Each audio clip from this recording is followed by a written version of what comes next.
Amin. Katakan, di sini tempat penyembahan saya. Katakan demikian. Ya, dimanapun Anda berada, disitulah worship center to the King of Kings. Baik, umat Tuhan, tak terasa ibarat mimpi kita sudah berada di bulan Agustus. 4 bulan lamanya kita beribadah dengan menggunakan teknologi digital, pertemuan digital atau digital gathering.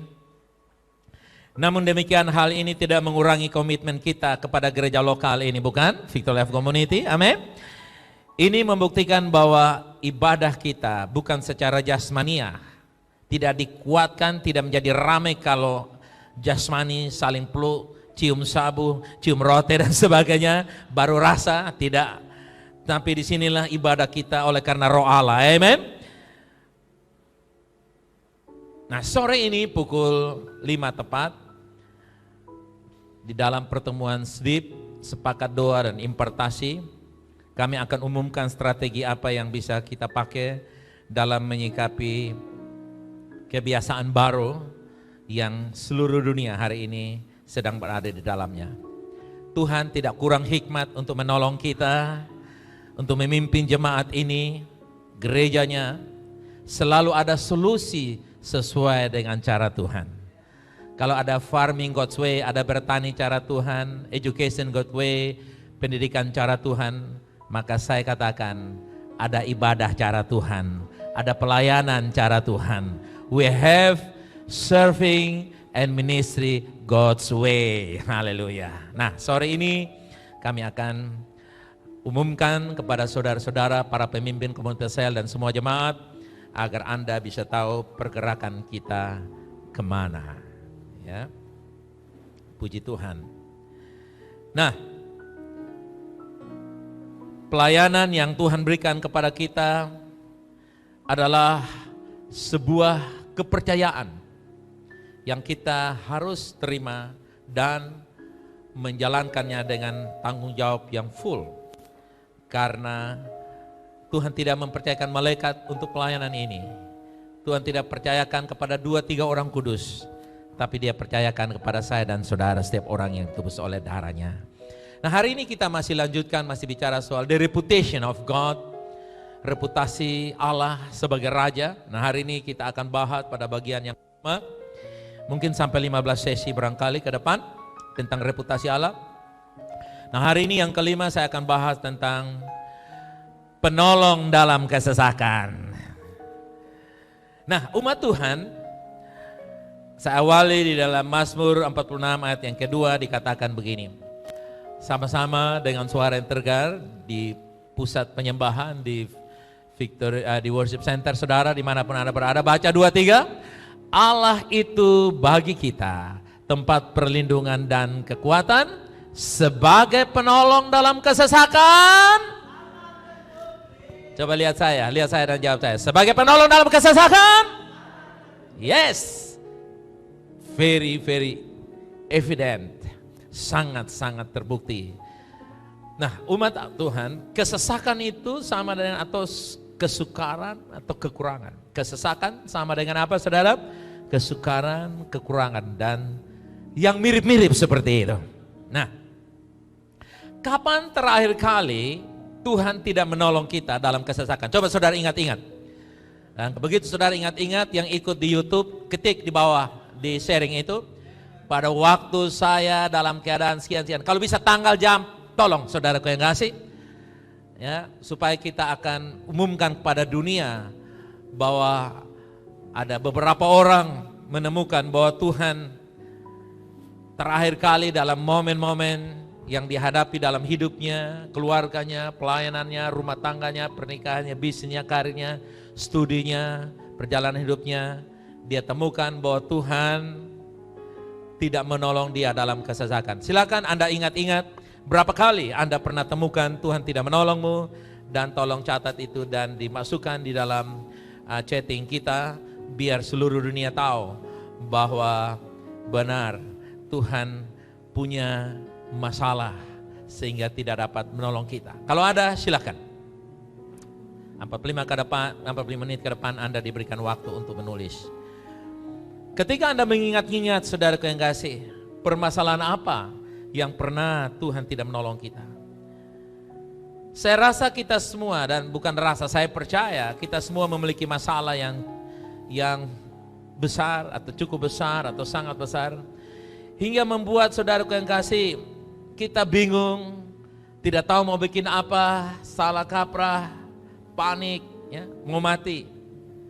Tapi coba kita ingat bagaimana, ya, Tuhan memampukan kita untuk dapat melewati semua yang kita alami itu, walaupun masalah silih berganti. Ya. Semuanya itu sebenarnya satu mujizat. Di dalam kesesakan masih ada tangan Tuhan yang menolong kita. Mungkin kita tidak pernah membayangkan kenapa hidup saya, pernikahan saya, hubungan saya, karir saya, pelayanan saya. Kita tidak pernah bayangkan kalau kita bisa ibadah hanya digital gathering seperti ini. Yang terakhir yaitu 15 Maret yang lalu, kita tidak pernah bayangkan masa sukar yang kita lewati, tekanan yang kita lewati. Mungkin masalah keuangan, masalah kesehatan, bisnis, dan sebagainya. Kita lewati semuanya itu, saudaraku yang kasih. Kita lihat. Di sini, saudaraku yang kasih, Tuhan memberikan kepada kita kemampuan untuk hidup. Walaupun semuanya seolah-olah Tuhan lepas tangan. Mazmur 46 ini, saudaraku yang kasih, berbicara tentang Allah, kota benteng kita. Kota benteng artinya itu bukan berarti kuat dan tidak pernah diserang oleh siapapun. Tidak. Sejarah membuktikan, saudaraku yang kasih, bahwa kota benteng yang kuat justru sering mengalami gempuran-gempuran. Bahwa ketika kota itu memiliki benteng, berarti kota itu selalu dan sering-sering digebuk, sering-sering diserang, sering-sering dilawan, dihantam oleh musuh. Apakah Anda menjadikan Tuhan itu kota bentengmu? Dan dengan demikian Anda sedang terbuka kepada gempuran-gempuran dari musuh. Haleluya. Kenapa kuat? Karena gempurannya tidak dapat mengalahkan dan menaklukkannya. Kenapa kuat? Karena dia tahan terhadap gempuran-gempuran. Itulah yang dimaksudkan Mazmur 46 ini. Demikian juga dengan kehidupan kita sebagai orang percaya. Anda sebagai orang percaya, kita bukan sekedar anak Tuhan, tapi sebagai orang percaya juga, Tuhan adalah kota benteng kita. Amin, saudara, amin. Itu berarti sebagai anak-anaknya, kehidupan kita kurang enak, kurang kuat kalau tanpa masalah. Tapi justru kehidupan yang penuh dengan masalah, bukan bermasalah ya, bukan kehidupan yang bermasalah. Kalau kehidupan yang bermasalah, there must be something wrong. Kalau Anda bilang, saya punya kehidupan yang bermasalah, ada yang salah. Tapi kalau saudara bilang, saya punya kehidupan ini banyak persoalan atau banyak masalah, that's normal life. Itu bukan new normal, old normal. Nah, semakin saudaraku yang kota itu kokoh, maka benteng itu semakin digempur. Demikian pula kehidupan kita. Semakin kita berkata bahwa saya terus bertumbuh dan kokoh di dalam Tuhan, hidup saya, bisnis saya, karir saya, kesehatan saya, keuangan saya, pernikahan saya, hubungan saya, pelayanan saya, semua aspek kehidupan kita, maka Anda dan saya, kita tidak akan pernah luput dari masalah. Hanya satu berita yang perlu Anda dengar, Tuhan selalu melindungi kita. Sehingga kita mampu, kita cakap mengelolanya, mampu mengatasinya. Haleluya. Ada yang katakan amin? Yes. Jadi Anda tidak memiliki hidup yang bermasalah, tapi kita punya persoalan atau masalah di dalam kehidupan kita. Dengan kata lain, saudara yang kasih, karena kita memiliki kota benteng, yaitu Tuhan dalam kehidupan kita. Nah, umat Tuhan, Tuhan adalah tempat perlindungan dan kekuatan kita. Ayat 2 dari ayat favorit kita, Mazmur 46. Minggu ini kita renungkan ini baik-baik. Nah, umat Tuhan, Alkitab mengajarkan bahwa tempat perlindungan itu berarti Tuhan satu-satunya pihak yang dapat kita andalkan ketika masalah, kesukaran, kekurangan, masalah demi masalah datang dalam kehidupan kita. Itu yang dimaksudkan demikian. Dia menjadi tempat perlindungan, satu-satunya pihak, oknum, pribadi yang dapat kita andalkan. Mungkin Anda punya teman baik, Anda punya backingan. Mungkin kita punya relasi-relasi, punya sahabat, teman, kolega. Punya orang-orang kuat, tanda kutip, yang bisa kita panggil, SMS, telepon, email, miss call. Lalu pertolongannya datang sewaktu-waktu. Enggak ada masalah. Oke, itu baik.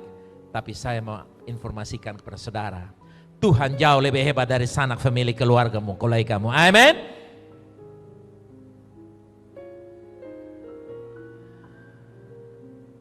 Hari-hari ini orang mencari backingan.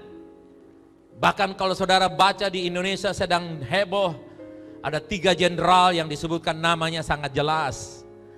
Mereka bertugas diminta oleh seorang koruptor yang kelas kakap untuk membackup dia kemanapun dia pergi. 3 jenderal ini membackup dia. Saudara lihat orang mencari backingan. Saya informasikan, saya kasih tahu kepada VLC, backinganmu Yesus Kristus Tuhan. Backinganmu nama Allah segala Raja. Haleluya, amen. Itulah sebabnya saudaraku yang kasih, Dia tempat, katakan, Tuhan tempat perteduhanku untuk selamanya. Katakan demikian. Tempat perlindungan yang lebih baik daripada siapapun yang pernah Anda dapatkan dan miliki. Jemaat Tuhan, Dia bukan hanya tempat perlindungan, tapi Dia juga memberikan kepada kita perlindungan dan kekuatan. Jalan keluar agar kita dapat melihat di tengah-tengah kesukaran itu, Tuhan memampukan kita untuk melewati.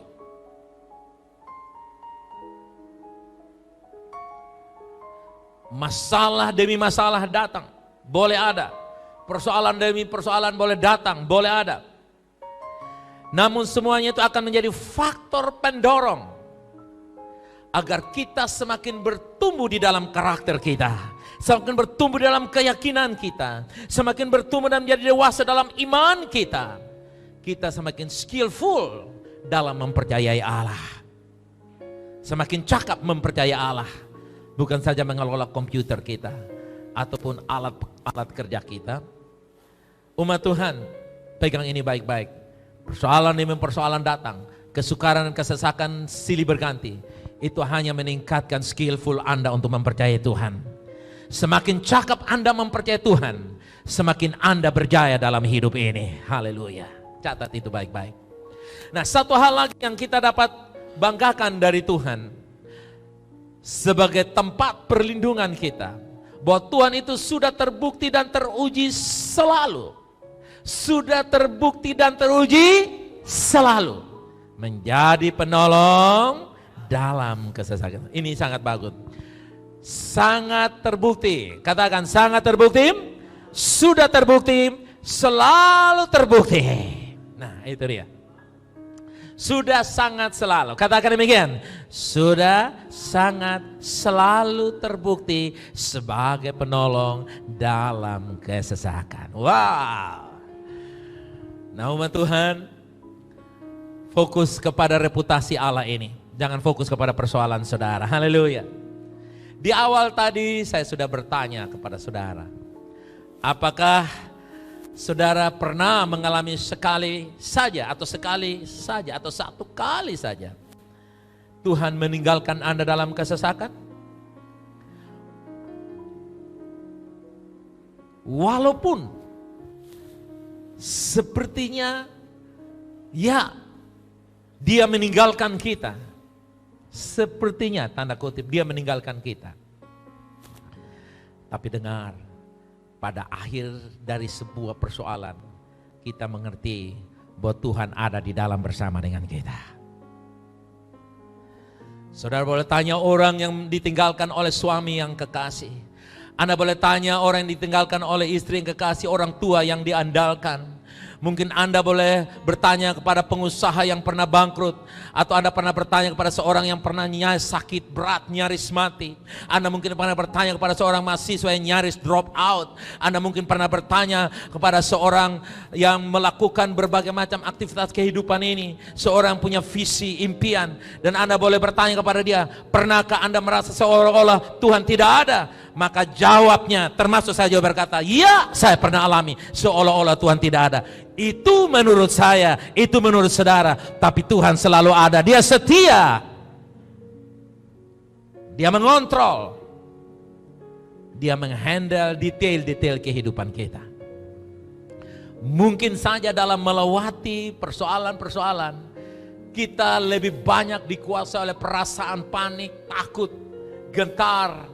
Pikiran kita mendahului kita, membawa kita tiba di tempat keresahan, tiba di tempat kefatalan, kehancuran. Di dalam Tuhan tidak ada kefatalan, hanya ada revitalisasi saja. Haleluya. Tidak fatal, tapi revital, artinya disegarkan kembali. Umat Tuhan, walaupun Anda merasa sesaat dia meninggalkan kita, sesaat dia murka, tapi sepanjang hidup kekekalan, kasih-Nya nyata atas saya dan saudara. Nah, dalam proses-proses pembentukan iman dan karakter kita, kita akan melewati tanda kutip, seolah-olah Tuhan murka kepada kita. Dia meninggalkan kita, Dia tuli, Dia buta, tangannya terlalu pendek untuk menolong kita. Untuk sesaatnya, demi kepentingan terbentuk karakter ilahi, bentuk sebuah kepribadian yang soleh-saleh, saudara yang kasih, maka Anda diizinkan oleh Tuhan melewati kondisi-kondisi yang tanda kutip seolah-olah Tuhan lambat menolong saya, tapi sesungguhnya Tuhan tidak pernah lambat menolong kita. Umat Tuhan, Tuhan adalah sama, selalu menolong orang-orang yang percaya kepadanya ketika mereka berada di dalam kesesakan.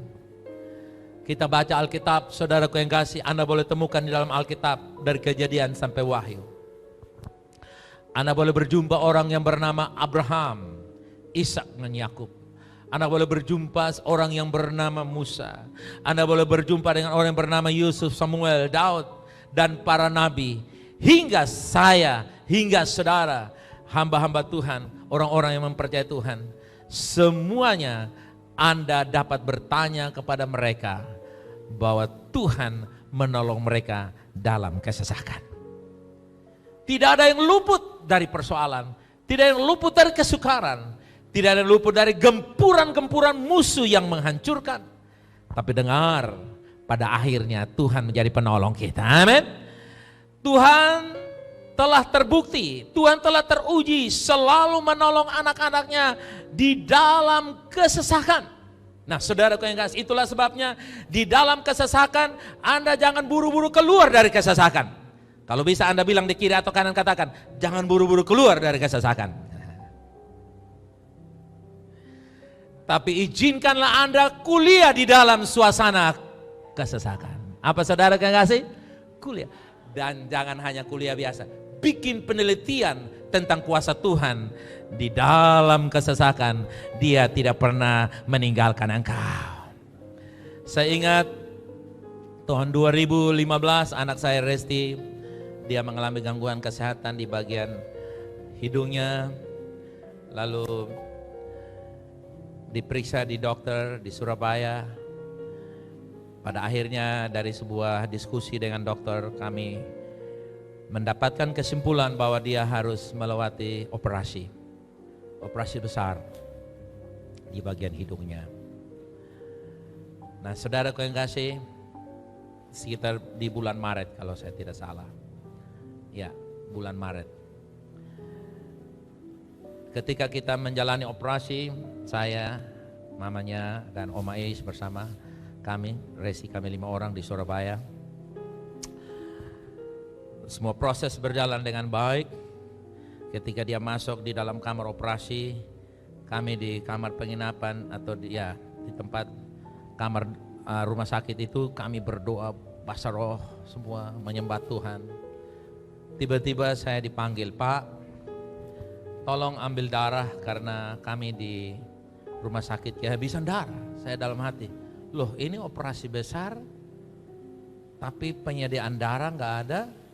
Lalu anehnya dokter yang bermasalah karena pekerjaannya ada kekurangan darah, datang menghadap saya sebagai orang yang membutuhkan dokter, datang kepada saya, tolong cari darah.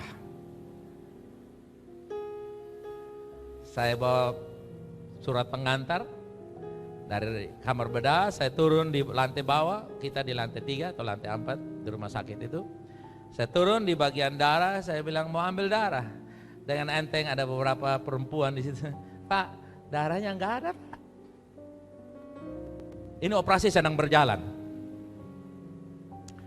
HB Resti turun 4.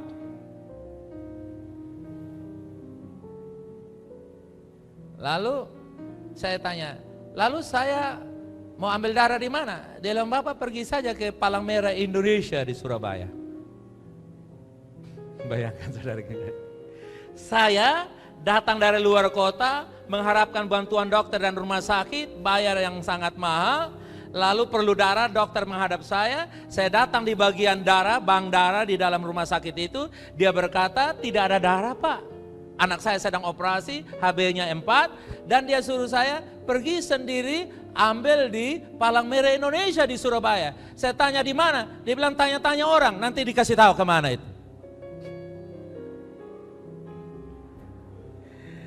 Nah, saudara yang kasih, saya dengan tenang, saudara yang kasih, saya ambil pengantar itu. Lalu saya keluar, begitu saya keluar baru turun dari lantai itu, tiba-tiba ada laki-laki satu, Pak mau kemana Pak? Saya bilang, aku mau ke Palang Merah Indonesia ambil darah. Sini aku antar, ini jam macet, saya tahu jalan tikus untuk sampai dengan cepat.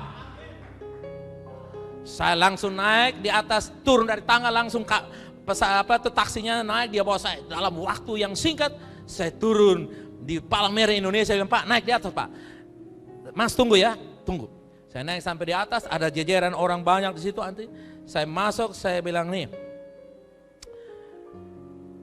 saya sorong di bagian pelayanan darah itu, saya duduk di belakang. Tidak lama kemudian langsung dipanggil pasien atas nama Resi, darahnya saya ambil. Orang lihat saya, saudara, naik turun. Begitu saudara terima darah, langsung saya datang, langsung saudara enggak saya turun, taksinya sudah siap, bilang jalan. Waktu saya sampai saudara yang kasih di rumah sakit itu, saya serahkan di bagian darah, dia terima darah. Kok ada darah ya Pak? Kok Pak bisa dapat darah ya? Saya tidak omong apa-apa. Saya hanya buktikan bahwa Allah dalam kesesakan tidak pernah terlambat menolong orang-orang yang mengenalkannya. Heran. Petugas yang harusnya punya darah tanya kepada saya, kok Pak bisa dapat darah? Itu dengan kata lain begini, sudah tidak ada kemungkinan ada darah lagi. Cuman karena ada Tuhan, maka saya mendapatkan darah dalam kesesakan. Mungkin saya perlu darah, tapi Anda perlu uang. Mungkin saya perlu darah, Anda perlu lulus. Mungkin saya perlu darah, Anda perlu penghasilan. Mungkin saya perlu darah, Anda perlu pertolongan. Dengar baik-baik, dalam kesesakan sangat terbukti. Amin.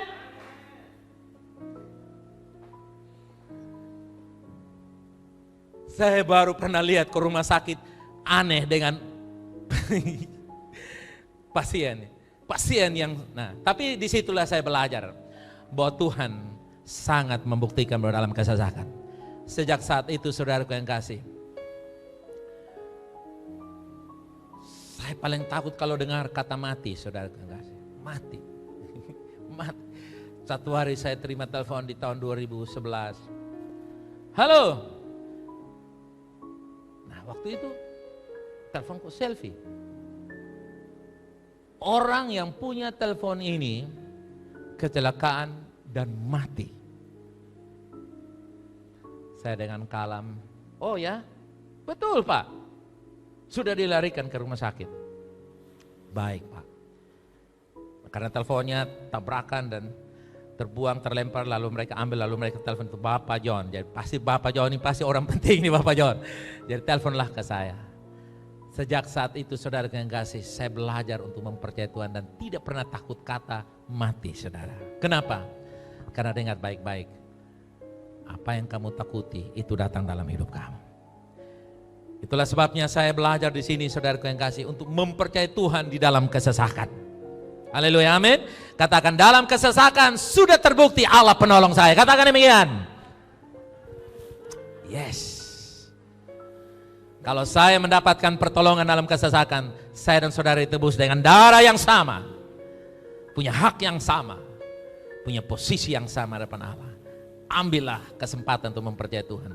Alasan mengapa kita perlu mempercayai reputasi Tuhan sebagai penolong dalam kesesakan. Alasannya apa? Ada 4 alasan yang saya ingin bagikan kepada saudara.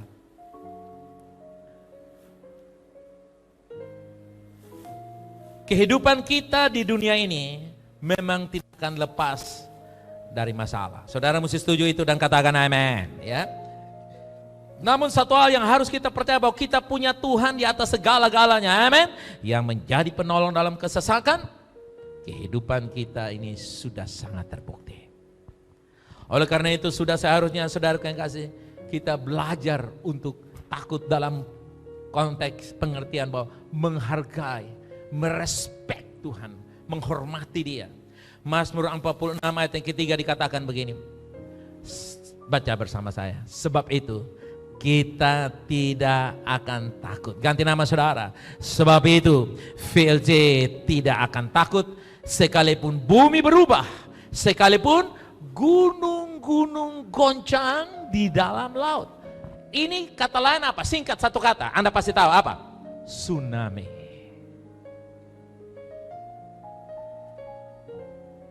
Tsunami kehidupan pasti akan datang dalam kehidupan kita. Tsunami kehidupan pasti akan datang dalam kehidupan orang percaya. Anda tidak bisa menghindarinya, kecuali menghadapi bersama dengan Tuhan pelepas kita. Pemazmur ini menempatkan Tuhan sebagai tempat perlindungan, kekuatan dan penolong.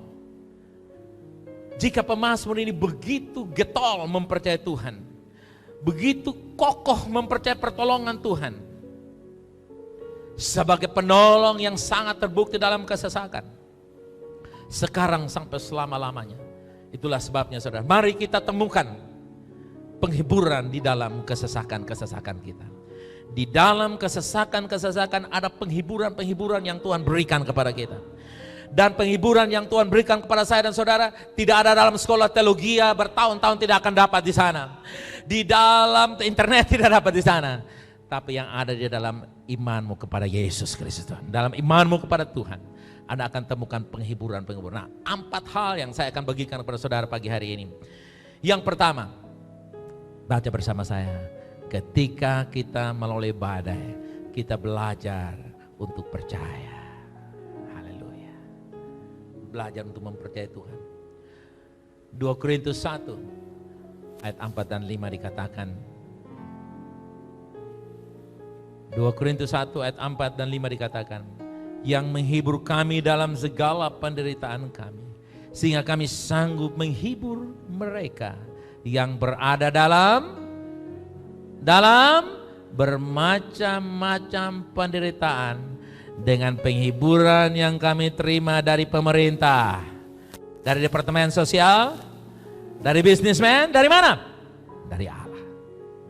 Yang kelima, sebab sama seperti kami mendapat bagian berlimpah-limpah dalam kesengsaraan Kristus, demikian pula oleh Kristus kami menerima penghiburan yang berlimpah-limpah. Wow. Jadi saudara yang kasih, Tuhan menghibur kita di dalam semua kesesakan, kesukaran dan kesulitan kita. sehingga kita dapat menghibur orang lain. Haleluya. Ketika orang lain bermasalah, kita datang, punya masalah, kita datang memberi kepada mereka penghiburan. Karena kita telah diberikan penghiburan. Penghiburan adalah aset saya. Penghiburan dari Tuhan adalah aset saya dan saudara.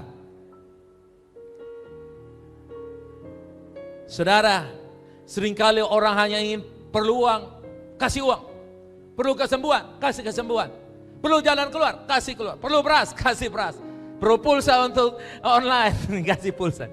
Saudara yang kasih, kita kadang-kadang mau yang mudah, murah dan yang gampang, murah meriah. Tidak mau yang instan-instan, yang cepat. Tapi kita ketika diperhadapkan dengan hal-hal yang membutuhkan ketekunan, seperti yang tadi saya hadapi, saudara yang kasih. Saya ingin pesan, Anda berdoa minta anak, tapi jangan sampai Anda lupa kalau mendidik dan membesarkan anak itu 1 juta persoalan. Nah, saya punya penghiburan untuk saudara. Jangan takut karena penatuan ini sudah digelar OPA, saudara yang kasih.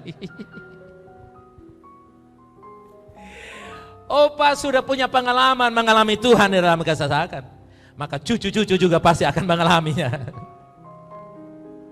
Haleluya. Dengar, katakan begini.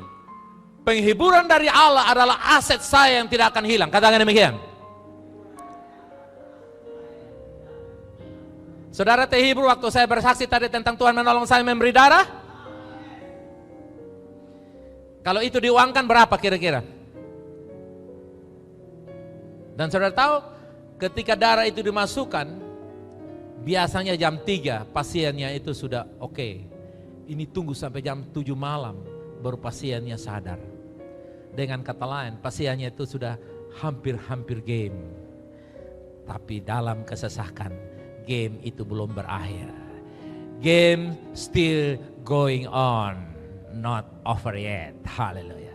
Katakan, perlombaan dalam hidup ini masih berlangsung. Katakan demikian. Ya. Karena itu milikilah penghiburan. Katakan, saya menerima penghiburan dari Allah. Katakan. Jadi di dalam persoalan-persoalan, saudara jangan cepat yang saya perlu pulsa, kasih pulsa. Bila perlu bonus HP baru 2. Saya perlu makan, kasih beras yang sehat. Kasih saya kambing, sapi dan babi. Saudara, itu terlalu ringan. Tapi di tengah-tengah kesukaran, saudara berkata begini, what lesson that I should learn from this kind of trouble? Pelajaran apa yang saya dapat ambil dari kesukaran ini? Itu yang harus saudara pegang. Haleluya, amen. Karena kalau saudara lapar, perlu makan, perlu pakaian, belajarlah dari burung-burung. Di rumah saya sekarang ini burung banyak berdatangan. Cucu saya Ipi mau tangkap, saya bilang Ipi jangan tangkap. Kenapa jangan tangkap, Pop? Biarkan, karena mereka tahu di rumahmu ini ada banyak makanan. Mereka datang, lihat. Jadi kalau perlu hanya makan minum saja, Anda perlu belajar dari burung. Bahkan belakangan belajar dari kucing, saudara gue kasih.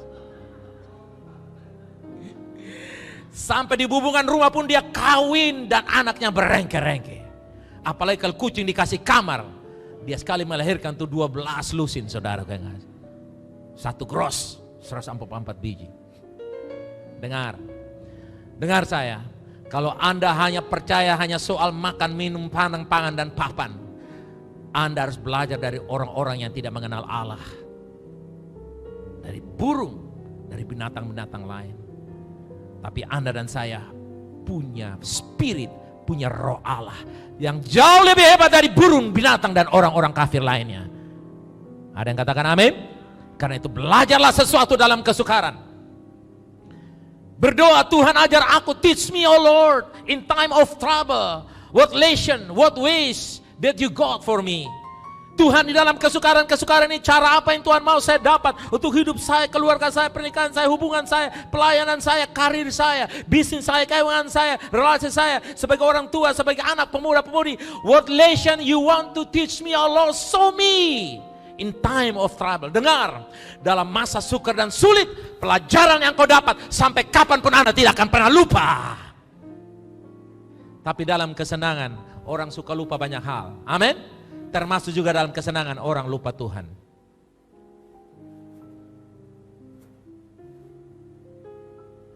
Yang kedua, maaf, masih ada satu ayat lagi saya ingin baca.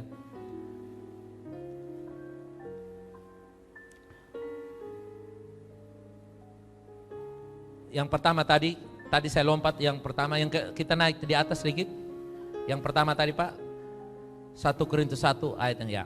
Ketiga yang itu tadi ketika melalui badai kita belajar. Ya, itu tadi ayatnya sudah ada. Ya, yang kedua sekarang Tuhan meneguhkan dan menghibur kita supaya kita dapat menghibur orang lain. Itu sudah saya katakan tadi, ayatnya sudah dikasih kepada saudara. Nah, sekarang yang ketiga. Kita dirobohkan tetapi kita bangun lagi. Dan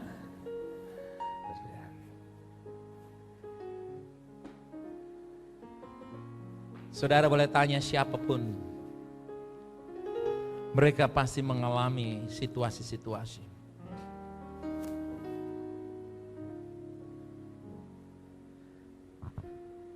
Billy Graham, mendiang yang sangat legenda, bahkan bukan sekadar legenda, tapi dia sudah meninggalkan legasi yang begitu hebat. Hidupnya luar biasa, pernikahannya luar biasa, keuangannya luar biasa. Tapi anaknya narkoba, nyaris meninggalkan Tuhan. Franklin Graham, tapi pada akhirnya dia kembali melanjutkan panggilan yang Allah berikan. Saudara lihat, siapapun di bawah kolong langit ini, saudara yang kasih.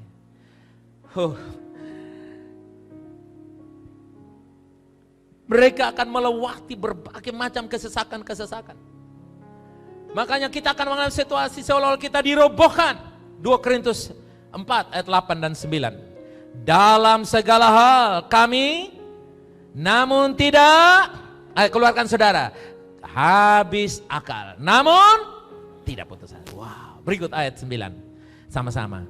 Kami dianiaya, namun tidak ditinggalkan sendirian. Kami dihempaskan. Wow. Saya mau kasih tunjuk foto ini untuk saudara.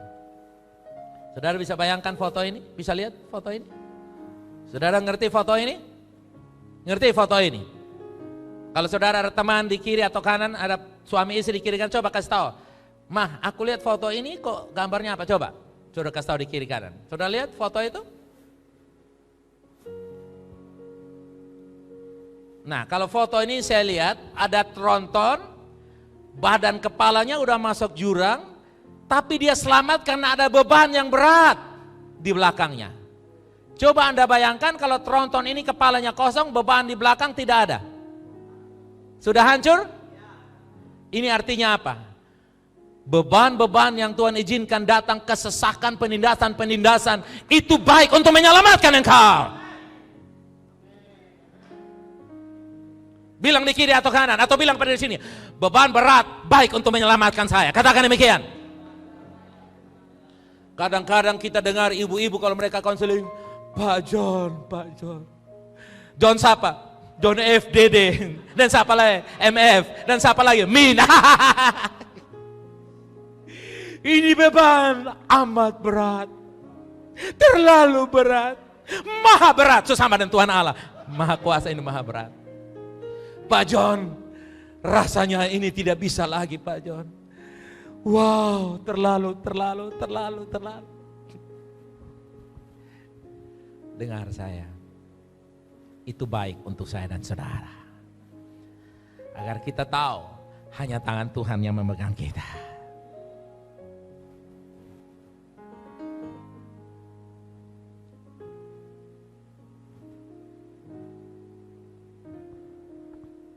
Jangan engkau takut dengan beban-beban yang berat. Kadang-kadang sebagai suami, istri minta uang, anak minta uang, semua minta uang. Bosan semua menghadap sampai. Jangan begitu kawan. Bapak itu ibarat kontainer, truk, kepalanya, bodinya, mesinnya, dan juga kontainernya. Bapak itu segala-galanya. Jadi kalau menghadap, saudara, kenapa istri itu selalu minta uang kepada kita? Padahal kita sudah kasih segalanya untuk dia. Karena luri istri selalu mengandalkan kepalanya atas suami. Jadi saudara lihat, ini suka kasih uang semua dia masih minta. Sebenarnya minta itu bukan saudara, Anda tidak kasih pun tidak apa-apa. Tapi Anda harus tahu membahasakannya. Sehingga tidak timbul peperangan di dalam internal saudara kekasih. Dengan kata lain, kadang-kadang sebagai suami kita diminta, ayah minta ini, minta ini, minta ini. Tapi juga sebagai orang tua, anak-anak minta. Sebagai ini, sebagai kita diminta. Tanggung jawab sebagai pemimpin. Semua kita. Benar saudara yang kasih. Tekanan-tekanan yang kita dapat sebagai suami, sebagai istri, sebagai orang tua, sebagai pemimpin, sebagai seorang pelayan Tuhan, pemimpin, pemurid. Kadang-kadang saudara yang kasih, kita seperti tempat sampah, semuanya dituangkan kepada kita. Tinggal dia bilang, pilihlah yang baik untuk pupuk organik, katanya begitu.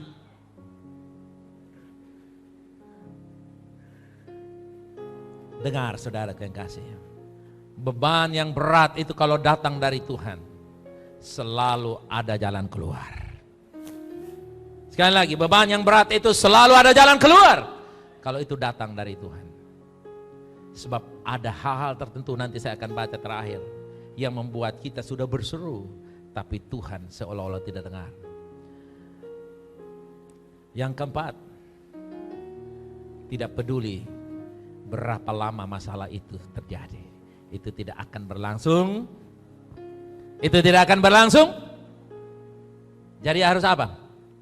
Move on. Apa saudara? Harus ada apa?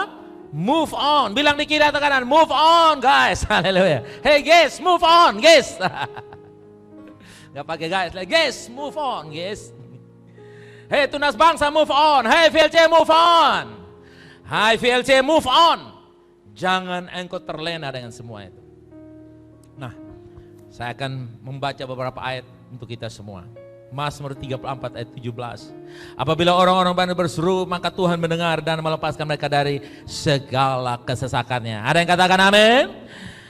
Berikut Mazmur 54 ayat 7. Sebab ia melepaskan aku dari segala kesesakan dan mataku memandang musuh. Haleluya. Memandang musuh artinya musuh dikalahkan. Mazmur 107 ayat 6. Maka berserulah mereka kepada Tuhan dalam kesesakan mereka dan dilepaskannya mereka dari kecemasan mereka. Itulah VLC. Haleluya. Mazmur 107 ayat 13-14. Di bawahnya mereka menempuh jalan lurus sehingga sampai ke kota tempat kediaman orang. Ayat 13, berserulah mereka kepada Tuhan dalam kesesakan mereka dan diselamatkannya mereka dari kecemasan mereka. Ayat 14, di bawahnya mereka keluar dari dalam gelap kelam dan diputuskannya belenggu-belenggu mereka. Wow. Ayat 19, maka berserulah mereka kepada Tuhan dalam kesesakan mereka dan diselamatkannya mereka dari kecemasan mereka. Terus ayat 20, disampaikannya firman, disembuhkannya mereka, diluputkannya mereka dari liang kubur. Wow. 28. Maka mereka kepada Tuhan dalam kesesakan mereka dan dikeluarkannya mereka dari kecemasan mereka. Ayat 29. Dibuatnyalah badai itu diam sehingga gelombang-gelombangnya tenang. Coba saudara baca itu baik-baik sebelum saudara lihat sebuah video yang melukiskan kebenaran ini. Dibuatnyalah badai itu diam sehingga gelombang-gelombangnya tenang. Itulah Allah yang mampu melepaskan kita dari kesesakan. Coba kita lihat video ini beberapa saat.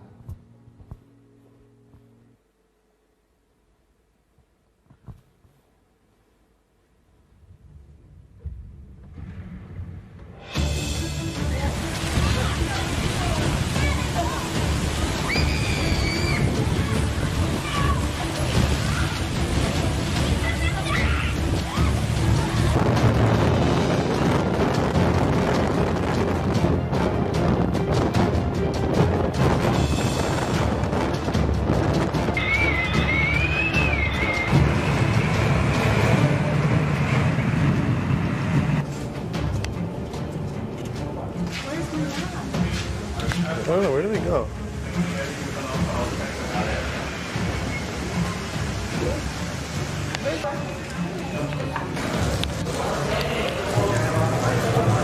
Ini di atas sebuah kapal pesiar mewah.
Baik saudara,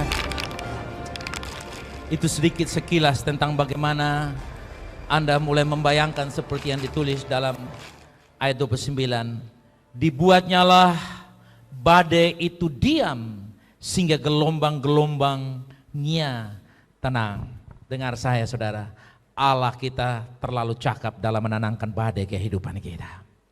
Karena itu hari ini saudaraku yang kasih, dalam pernikahanmu kalau ada badai yang menghantam satu sisi dari pasangan hidupmu, apakah sang suami atau apakah sang istri.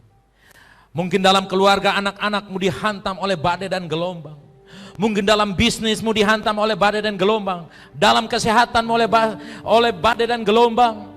Di dalam pendidikan karirmu badai dan gelombang. Di dalam perjalanan hidupmu badai dan gelombang. Di dalam relationship hubunganmu ada badai dan gelombang. Dengar saya, perahu atau kapal kehidupanmu tidak akan dibiarkannya tenggelam dan menjadi mangsa lautan yang ganas, tapi engkau akan keluar dengan penghiburan yang berlimpah-limpah dari Allah.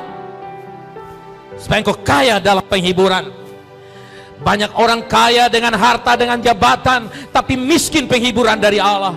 Banyak orang kaya dengan harta benda, kaya dengan perkara-perkara dunia, tapi mereka miskin dengan penghiburan dari Allah. Mereka tidak punya kemampuan untuk menolong orang dalam kesesakan, karena mereka minus, mereka tidak pernah mengalami Tuhan dalam kesesakan. Hari ini Victor Love Community, engkau bukan jemaat yang ringan, lucu dan yang biasa-biasa, tapi Tuhan mendidik engkau menjadi jemaat yang tawakal, yang soleh, yang saleh, yang kokoh, yang kuat, yang melewati berbagai macam situasi dan keadaan. Engkau orang-orang yang menjadi setia dengan Tuhan, yang belajar mempercayai Tuhan. Diperlukan orang-orang yang berani mempercayai Tuhan sebagai penolong dalam kesesakan. Wanted, dicari orang-orang yang berani mempercayai Tuhan. Apakah Anda wanted? Orang-orang yang dicari oleh Tuhan untuk mempercayai Dia dalam kesesakan. Mari kita datang kepada Tuhan. Haleluya. Oh, angkat suaramu, katakan, ini aku Tuhan. Mari berserah kepada Dia. Jangan takut pada gelombang badai, tapi Dia sudah berjanji, Dia yang akan menenangkan. Jangan kau tenangkan gelombang badai itu dengan kekuatanmu sendiri, dengan manipulasi, dengan ancaman. Tidak, biarkan Tuhan yang menenangkan badai itu. Badai keluarga, badai pernikahan, badai ekonomi, badai kesehatan, badai pendidikan anak, apa saja persoalan-persoalanmu yang ibarat badai dan gelombang. Izinkan Dia, come on. Izinkan Tuhan sebagai penolong yang sudah sangat teruji dan terbukti. Mari setiap orang katakan, Tuhan ini aku. Setiap orang berserah kepada Tuhan. Katakan, Tuhan, aku sudah berjalan menurut pikiranku sendiri, sehingga aku gagal, aku kecewa.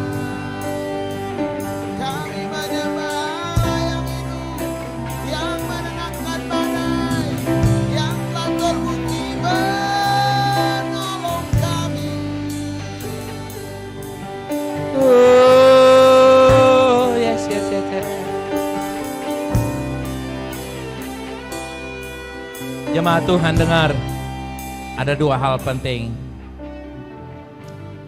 Yang pertama tadi katakan, mereka berseru-seru kepada Tuhan. Itu artinya apa? Orang-orang yang berani mengandalkan Tuhan. Berseru kepada Tuhan artinya mereka sangat mempercayai kepada Tuhan, all out. Berseru itu artinya saudara mengeluarkan energi untuk menyerukan. Berseru artinya Anda belajar mempercayai Tuhan dengan segenap hati dan kekuatan. Yang kedua, saudara ingat bangsa Israel kalah dalam peperangan padahal mereka sudah berdoa dan berseru. Ternyata Bani Akan menyimpan barang-barang yang harusnya dimusnahkan, tetapi mereka tidak musnahkan. Emas perak itu disimpan oleh keturunan Akan, kaum Akan, sehingga persoalan datang menimpa mereka. Mereka kalah dan mati puluhan ribu orang karena ada menyimpan hal yang tidak baik. Nah, hari ini Anda sudah berseru kepada Tuhan, tapi biarkanlah Tuhan melepaskan engkau. Jangan menyimpan perkara-perkara yang jahat dalam hidupmu. Kebencian, dendam, marah, atau dosa secret sin sekalipun. Lepaskan itu dari hati dan hidupmu hari ini. Agar ketika engkau berseru, Tuhan mendengar.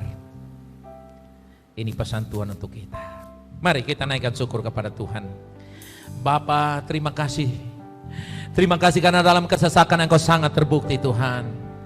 Engkau menjadi penolong kami. Kami mengucap syukur kepadamu Bapa. Terima kasih Bapa. Biarlah kami menjadi orang-orang yang ditemukan oleh Tuhan ketika Tuhan mencari orang yang dapat percaya kepada Tuhan. Biar temukan kami Bapa. Suami istri yang dipercaya oleh Allah, orang tua yang dipercaya oleh Allah, pemuda-pemudi youth yang dipercaya oleh Allah, bahkan anak-anak yang dipercaya oleh Allah. Sehingga melalui kami penghiburan dari Allah diinvestasikan, diberikan, dan kami dapat berikan itu kepada orang lain. Hiburkan mereka yang mengalami persoalan. Pak Fritz yang ditinggalkan oleh ibunya, Tuhan menghibur dia bersama Ibu Jenny dan anak-anak. Kami yang mengalami kedukaan-kedukaan, kesukaran-kesukaran, masalah keuangan, masalah hubungan, masalah kesehatan, masalah bisnis, karir, dan sebagainya. Aku berdoa biar penghiburan dari Yesus Kristus turun atas kami sekalian. Terima penghiburan dari Allah dalam nama Yesus. Dia menghibur engkau agar engkau bisa menghibur dunia yang gelisah ini. Dalam nama Yesus yang terima penghiburan dari Allah dan mengalami dan terus akan mengalami penolong dalam kesesakan Allah sangat terbukti. Katakan amin.